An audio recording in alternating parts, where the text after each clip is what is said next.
Blog Talk Radio.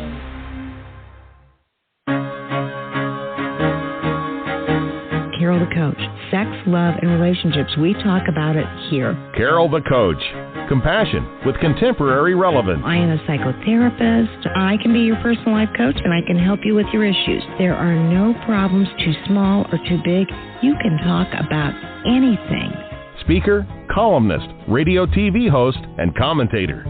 Carol the Coach brings messages of wellness and empowerment within reach of everyday people every day. Almost 5 years ago, I lost my soulmate in an accident. He was killed in a plane crash. Life just, for me, has seemed to stop. There are groups all over the city. I teach one. It is a specific way to start thinking so that you shift how you see the world, which then shifts your energy, and then you feel better and you actually see things differently. Carol the Coach. Always available, too, at carolthecoach.com.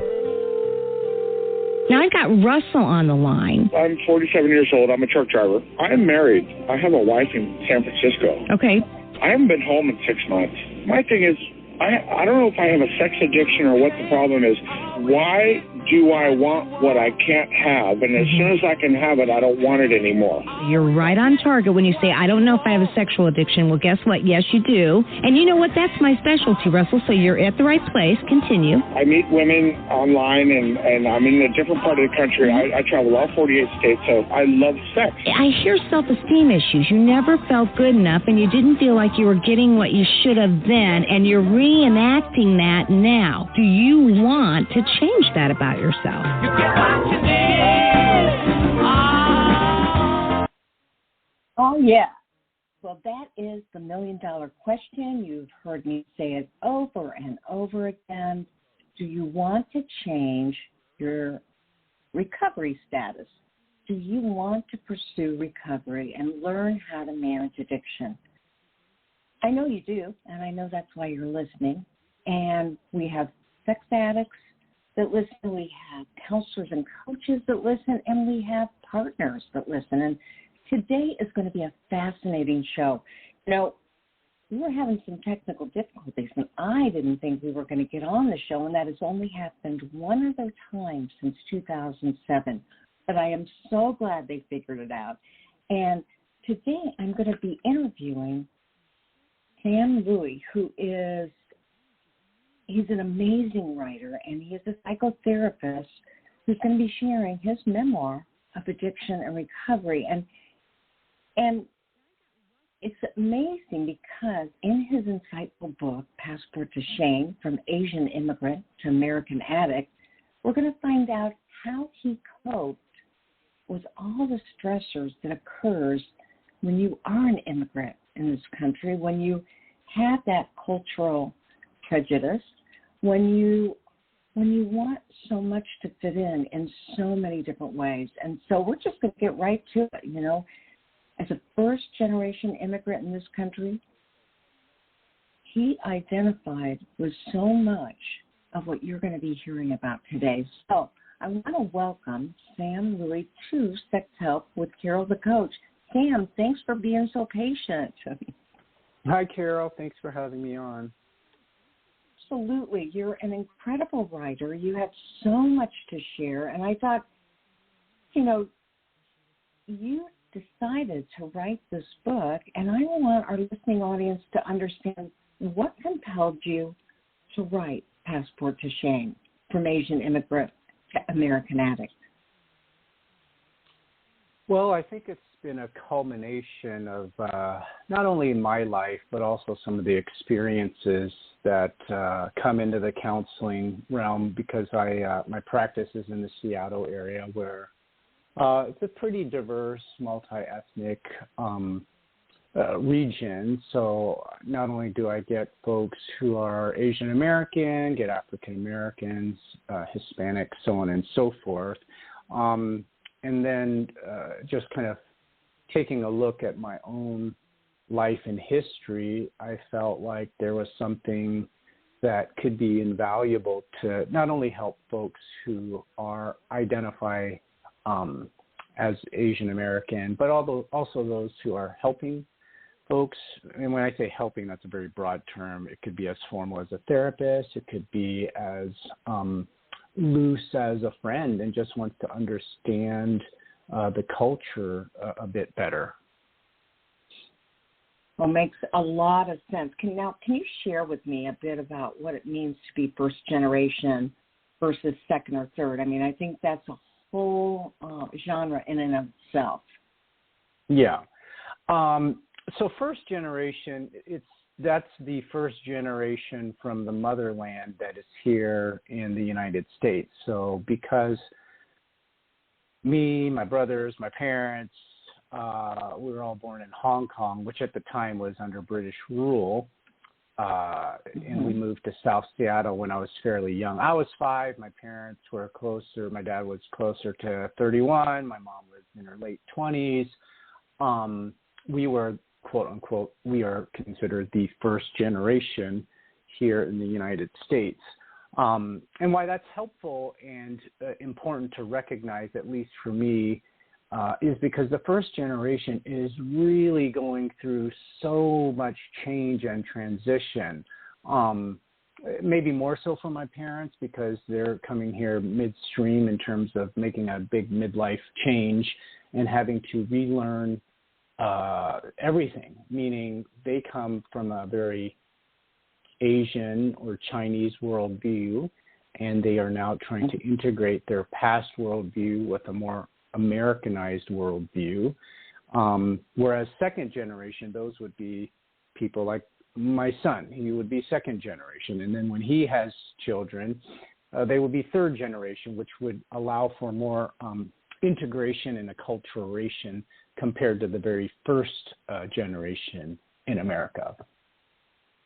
Well, that makes a lot of sense, and we're going to be talking about the stressors that you felt and dealt with growing up, as did your parents. But I want to just ask you, what did you see as some of the biggest differences, having been here in America and having been Asian, that actually kind of created that need to medicate with sex addiction? Well, there's so much. I think when I'm just thinking about my own life, it didn't start, like eventually later on, it got into pornography, casual sex, and quote-unquote sex addiction, but it didn't start off that way.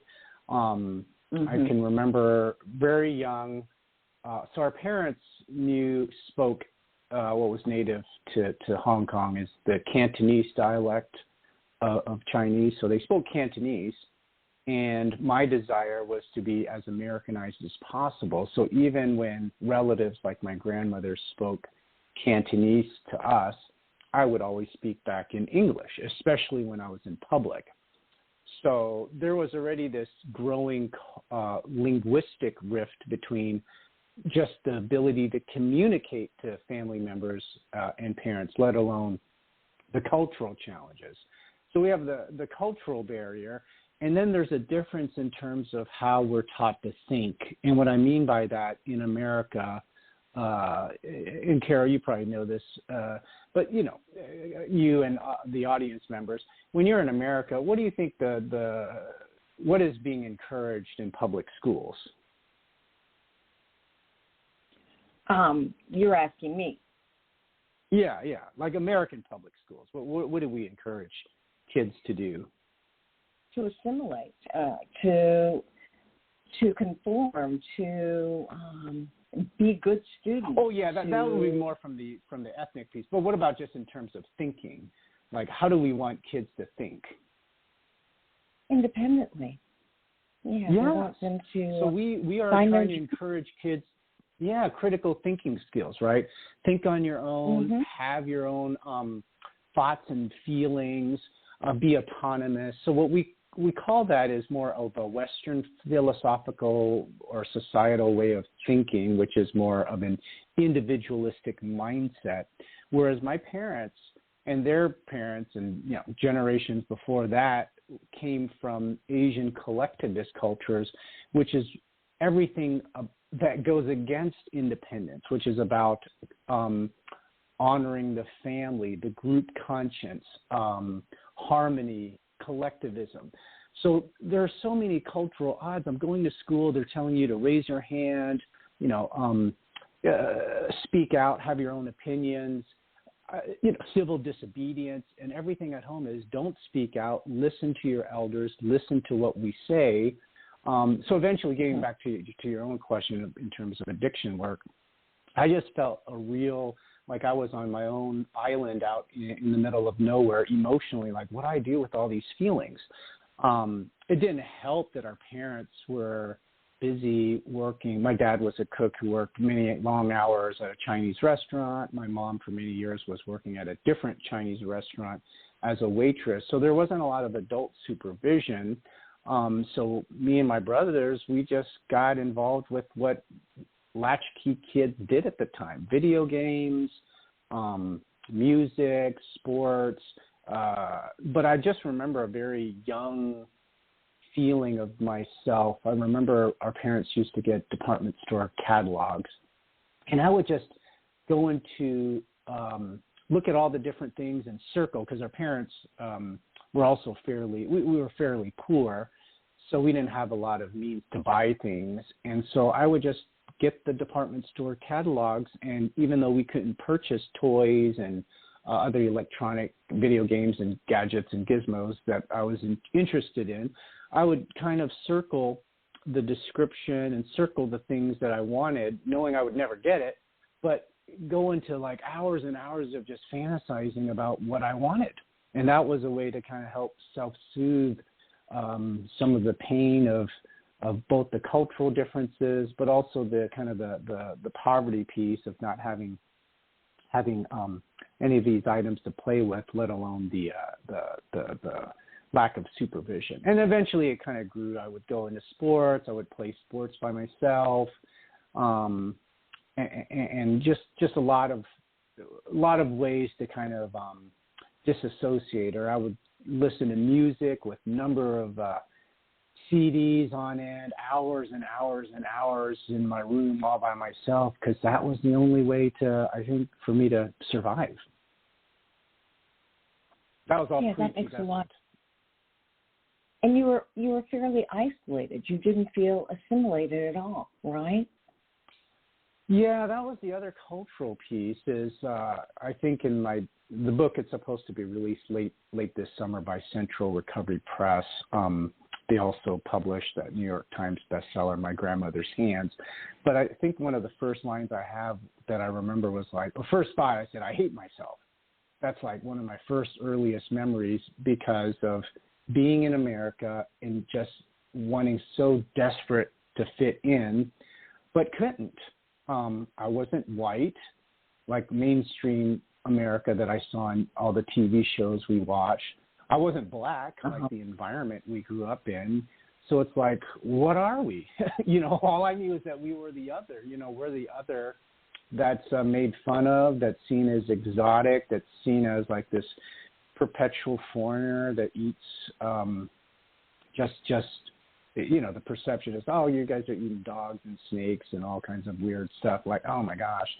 I remember just looking in the mirror and trying to like, how can I scratch the skin tone off my face? I mean, that's kind of how drastic it got at one early age point. Wow, that feels like a lot of self-hatred. And so at what point did you start medicating those feelings? I didn't know it was medication because I was just a kid then. And even in my adult years, until I got into therapy, did I realize like, oh my gosh, even just going into fantasy to escape from the daily reality of life was a form of self-medication. So from early on, getting those, I think I was probably like 8 years old or something, 7 or 8, and circling like, oh, look at this electronic game, or, oh, look at this basketball, or look at this sporting equipment thing. I would read the descriptions, circle it, and just like imagine what it would be like to have that. And it didn't even have to be fancy things. Like, when we got cereal boxes, any box anytime we bought anything, I always went to the where was something manufactured. And I remember like those cereal boxes, a lot of them were made like in Michigan somewhere, right? Grand Rapids, Michigan is what I remember. Like said, like, oh wow, what would it be like to be there? And everywhere anything I looked at, a book or a cereal box or anything, like where was this made? Because the brain just wanted to find something else to focus on, to literally think about another life. Well, I get that. And, even as you describe it, you can very clearly hear how unhappy you were and how you didn't feel like you fit in. So let me ask you, there was such a difference between being in the majority in Hong Kong and then the minority in South Seattle. You hung out in your room. You occupied your time. And yet, in the book, you talk about being lost in translation. Can you tell us a little bit about that? Yeah. So, at the time, Hong Kong, and probably still is, it's like 90% made up of folks who are Cantonese-speaking Chinese, which is what we were. So at the time, we are the majority. If we move back or, if I visit, I'm still considered the majority if my proficiency isn't that good. But my parents definitely were the majority. And then obviously when we moved to the U.S., we're considered a minority. But we're also a minority within a minority culture because we are living in a predominantly African-American neighborhood of South Seattle. So you're trying to sort through, for me, multiple understandings of culture and identity. Okay, what is being asked of me from mainstream America? What is being asked of me from this predominantly black neighborhood I'm in? And what is being asked of me from my culture, my Chinese culture and relatives? And oftentimes all three of those could be at odds with one another. So when it comes to being lost in translation, some of the more basic ones are like just traditional holidays, right? Like Thanksgiving, they have Thanksgiving. No, they don't have Thanksgiving in Hong Kong. But Thanksgiving here is a tradition that, I just went with the food. Like everybody's eating turkey, mashed potatoes, cranberry sauce. Can we have that? Can we have that? No, we can't have that. And then you're already feeling a little bit other, just even if nobody knows, you internally know you're not able to celebrate like other families here in America, Thanksgiving. So instead, our parents did try to celebrate, and instead they would get us like Peking duck, which is great. It's succulent, but it's not Thanksgiving. It's not like what I wanted, my brothers and I, when it came to having a turkey. Like, it took forever. I think by the time we badgered them for about 10 years, it wasn't like late high school that they finally somehow flipped a switch and started doing turkey. So that's like kind of Thanksgiving. When it came to something more innocuous, like the tooth fairy, they don't know anything about the tooth fairy. So a lot of these fairy tales and folklore, it's something that I think our son takes for granted because we teach him this at a young age. Like, hey, if you put your tooth underneath your pillow, the tooth fairies might give you a little bit of money or something like that. And I remember I heard it. So as a kid, I put my tooth underneath the pillow, and then I woke up the next day and I looked, and then I was like, oh my gosh, there's no money here. There's no tooth fairy. So these are things that I kind of chuckle at when I think about just kind of being lost in translation. A few just cultural things that our parents didn't quite understand, nor did I, for that matter, on why it felt so important for us to share in these holidays and traditions. Well, yeah, and so you were just feeling different all the way around. Even your family did not necessarily want to duplicate that American experience. Now, obviously, with the Tooth Fairy and Thanksgiving and Christmas and all those holidays that you really didn't celebrate, it probably felt very hard to feel like everybody else. And do you think that that had any impact on you in terms of understanding your culture in America?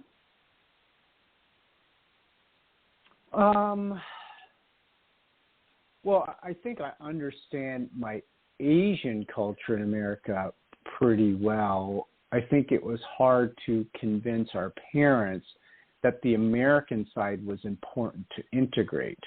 Like, they didn't believe in certain things. It was like for Christmas, for example, another tradition, right? Like, hey, everybody's getting trees and lights and, can we at least get a tree? Like, no, like a tree, it's messy, it smells, and, who's going to clean up the pine needles? And, okay, what about gifts? Can we, just exchange regular gifts? Because their tradition was to exchange money in what's known as a Chinese red envelope. So they would put money inside a Chinese envelope. And that red envelope is used for a lot of different things. You can use it for a birthday. You can use it for Chinese New Year. You can use it and put money in it for any occasion. But for me, for a child, for Christmas, I really desperately, I don't care about the dollar amount. I just want something that's not just money. So there was one uncle we had who kind of went against the grain of sorts, and he did make an effort to buy us things for Christmas. And even to this day, I can still remember them because they felt very dear to me in terms of wow, we have an uncle who actually tried to, in my mind, broaden our horizons. One year he bought me a juggling ball set. Wasn't very expensive, right? And had some instructions on how to juggle. So I learned how to juggle from that. Another year he bought me a stamp collection starter set, which once again wasn't much, but it just gave me another way to view. It just kind of opened up the world. Wow, look at all these different stamps from different countries. We live in a world that's very big with different languages, and it was something much more. I received so much more from something as simple as that, as opposed to, a parent or relative give me $20 here or there. Got it. Now, I got to ask you, at what point did you experience what you reference in the book, Asian shame? Yes, that is a very broad term that is so multifaceted. Part of the shame is more external, right? Okay, mainstream America, there's shame in being Asian, right? That could be viewed as Asian shame, the shame of being Asian. But I think when I use that term of feeling Asian shame, it's more of the cultural shame, the collectivist shame of how we were raised to always revere our last name. So my last name is Louis. So shaming the last name, the Louis name, would defame the whole family and our ancestors and our future generations. There's a Chinese proverb that says, "So ashamed the ancestors of 8 generations can feel it." Okay. So what that means is if you do something in this life, you are affecting, you're going to go back and impact 8 past generations, let alone the future generations that can come, because who knows, people might learn about your shame, and other Asians would say, hey, you got to stay away. There's some superstition in the Asian culture, right? Oh my gosh, if let's say the Louies have been tainted because they come from, I don't know, a lineage of gambling or drugs or bankruptcy or whatever it is, anything that's shameful, you don't want to hang around them. Divorce, you don't want to hang around them because maybe some of that quote unquote bad luck is going to come your way. So that's what we mean by how it could impact future generations and current relationships. Okay, and obviously I know that you really had difficulty assimilating. Was there racism in Seattle that, impacted you or your identity? Yeah, I sigh because how are we defining racism, right? As a kid, kids are going to make fun of each other. That's just what they're born to do. So they're not like outright racists, but, you know, they're going to make fun of you as an Asian person and vice versa. So if I have this vague memory in elementary school where you are taught to defend yourself verbally.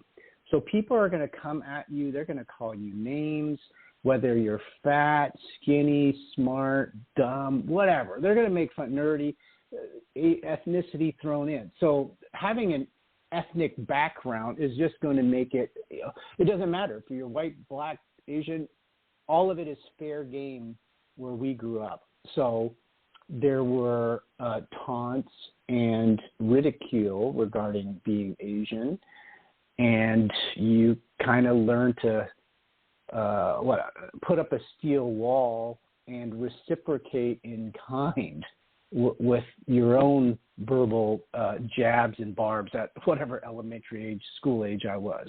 So pretty soon people are like, ooh, you probably don't want to say too many things negatively, race or otherwise, against Sam, because he's got a pretty sharp tongue that can defend himself. But yeah, well, there was racism as a child. Yeah. Yeah. Well, and I was going to add, if you wanted to, there's adult stuff too. Yeah, I'd love to. A little bit more about transitioning. Yeah, so like as a child, you know, that's what you kind of expect from other kids. It's like, okay, that's just what kids do.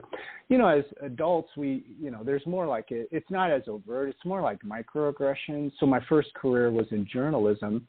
And right out the gate, I remember I was applying for some of my first jobs in Eastern Washington. And nothing's wrong with Eastern Washington. That's just where all the smaller TV stations are.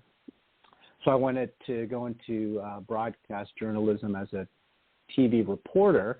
And I remember distinctly one of the female news directors who would be in charge of hiring.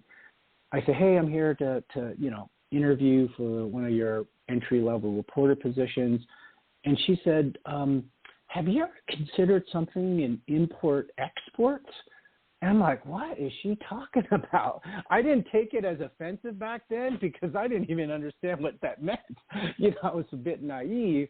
But then when I look back, like, what is this going? Like this is what we call microaggressions, right? Where they make slights that might be hard to kind of pinpoint and say it's specifically racist, but there's like a bias that because I was Asian, she thought I would be better off in working in like, like, hey, we're here on the Pacific Rim. Wouldn't that be a better job for you? Like, I don't get it. I just want to be going to journalism. And then, later on through life, it could get a little bit more direct in terms of folks avoiding you, not wanting that when I was working in journalism, not comfortable being interviewed by you because you're Asian.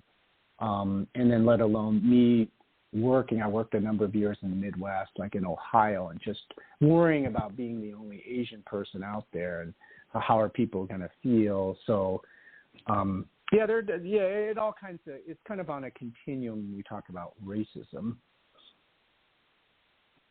Okay, well, that makes so much sense. And again, I want to hear your story of addiction in addition to this, because I got a bunch of sex addicts that are probably saying, this is great history, but how did Sam take his addiction to the next level? And how did we recover? How do we take it to the next level?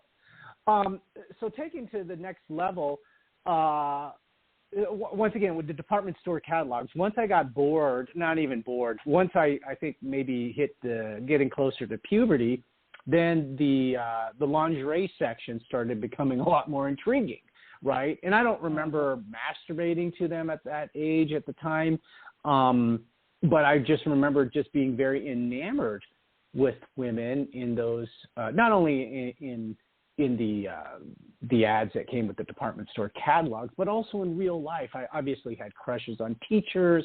I had crushes on girls in school, but I never really attempted to ask them out because of my own feelings of inferiority. So now what you're seeing is my desire, and what I actually liked, the white girls at school for whatever reason, whether it's mainstream television or media. A lot of it was that because that's what we watched, and that was the standard of beauty. Whenever I saw a girl that I thought was attractive and was white, that was quote unquote my arousal template, right? This is what made me feel like, oh, hey, this is the attraction that I'm looking for. But because I didn't get that, I wasn't sure where to go. So back then there was cable TV. Our friends would have it, and it'd be scrambled, and you would hear like moans and groans and some of the pornographic shows. So that got me kind of intrigued. But I was actually, I don't want to call it a late bloomer per se, but it was more late blooming before the addiction really, quote, took off. And what I mean by that is in college, I finally started dating.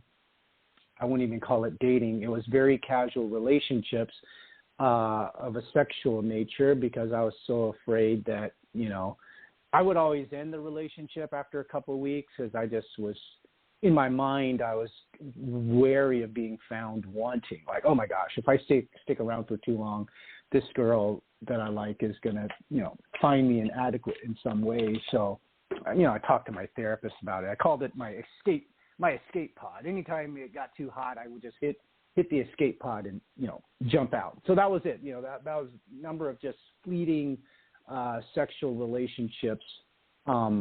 At the time, I didn't know it was addiction, but I do know it was negative because I wondered, or I had a lot of shame around it because I told myself, gosh, if God would just strike me down and give me AIDS from having unprotected sex, this would prove to me that I'm a quote-unquote bad person.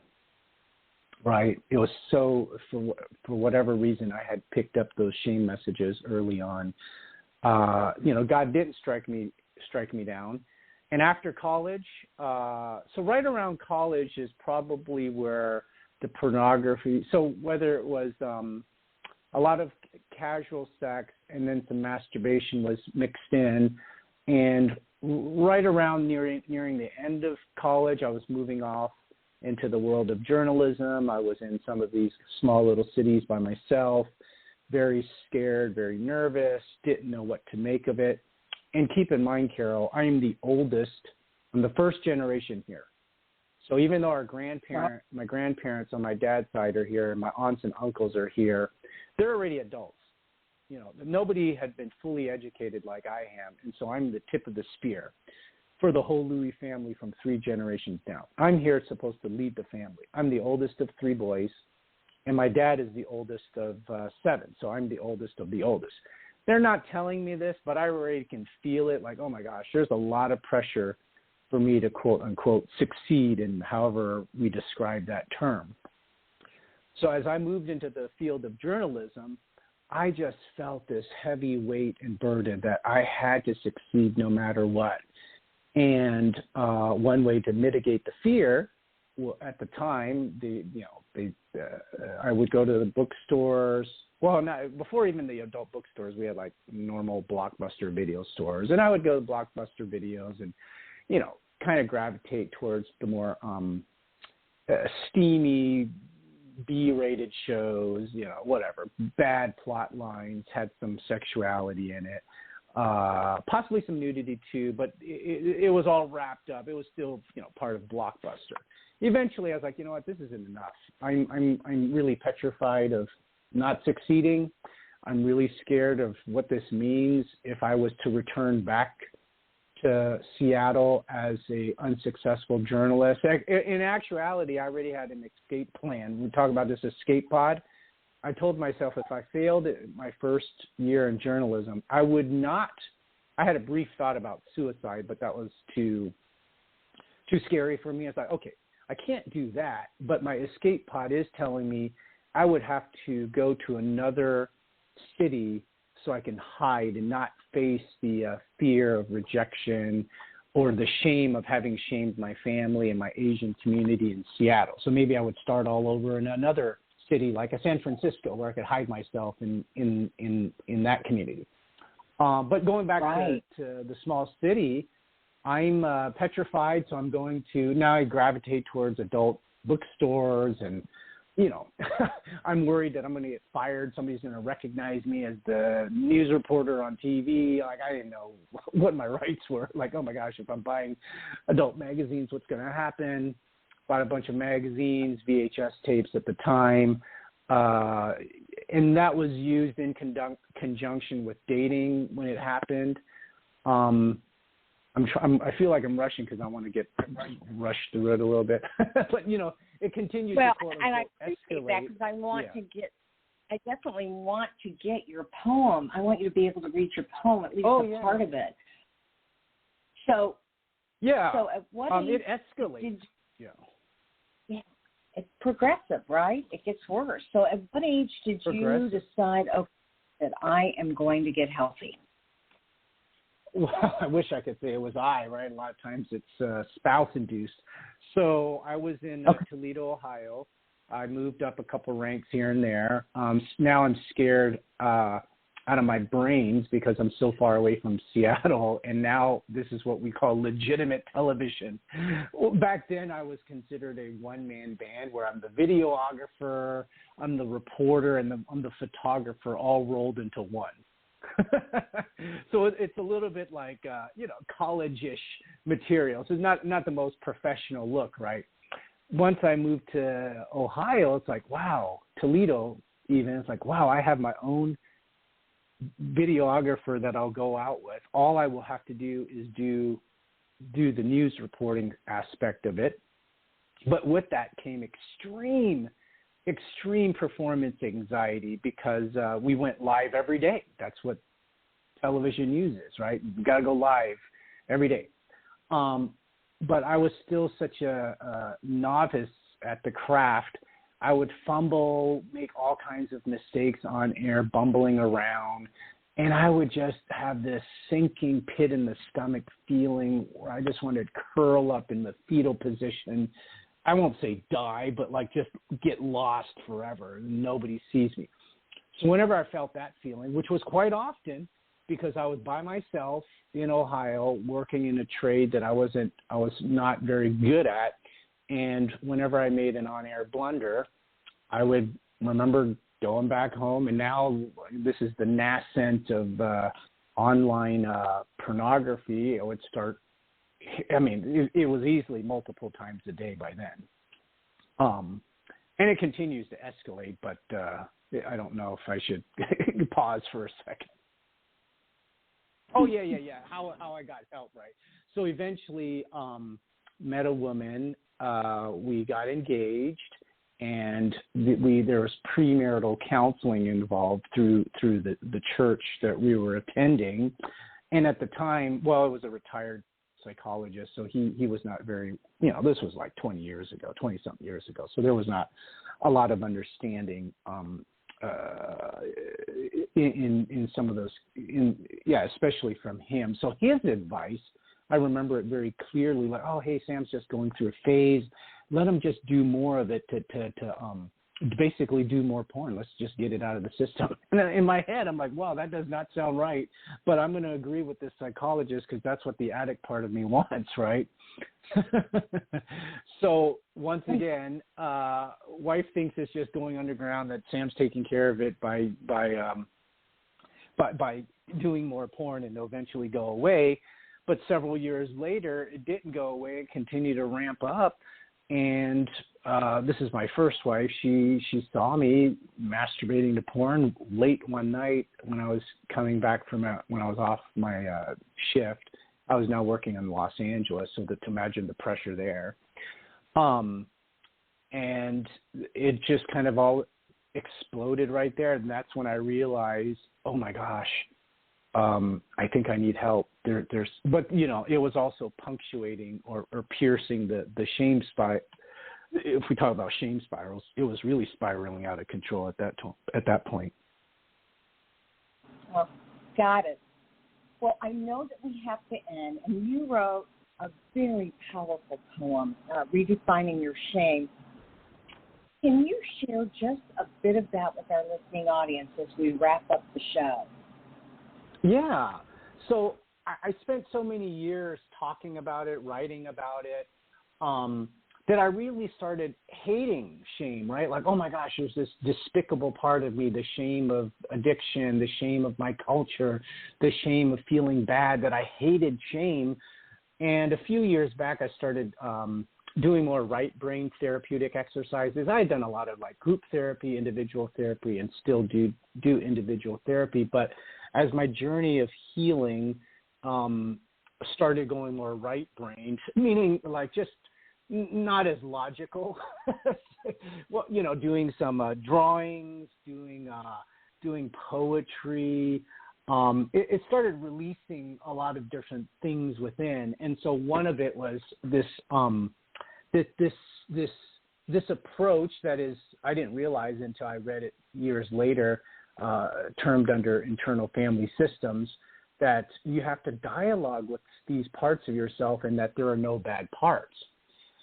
I had no idea that there are no bad parts, shame included. I always thought of it as a bad part until this was about 4 or 5 years ago. I started embracing it, and what I mean by embracing it, that's why I titled the term "Redefining My Shame," and that kind of triggered another growth in my healing. So I'll just read the poem here, "Redefining My Shame."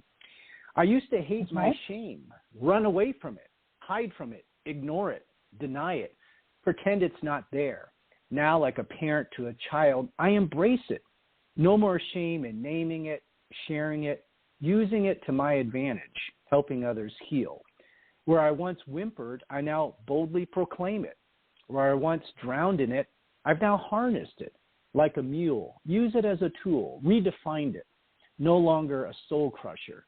Use my shame, a light for others, to escape self-blame. Mm-hmm. That is really, really powerful. Wow. You are so that's like one of a number of poems from, I wrote this, so I put it in a book called Spoken Not Broken, Healing Through Poetry. That's on Amazon if anybody's interested. But yeah, that really helps me recognize that. I can't tell people how they can get a hold of you and where they can get your book. So yeah, my book's on Amazon. Even the one that's to come out, I think you can still pre-order it. I think you just Google my name under Amazon. If not, you could go to my website, louiesassociates.com, and that's my last name, Louie, associates.com.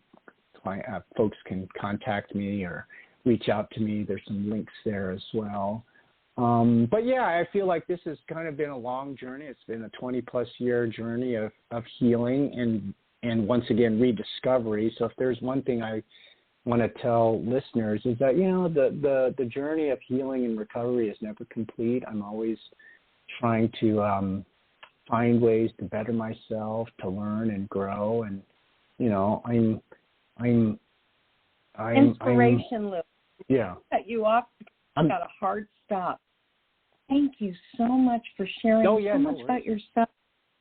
And the book is phenomenal, and everybody go to Amazon and get Passport to Shame, From Asian Immigrant to American Addict. I love the name of that. And keep us posted. Thanks, Carol.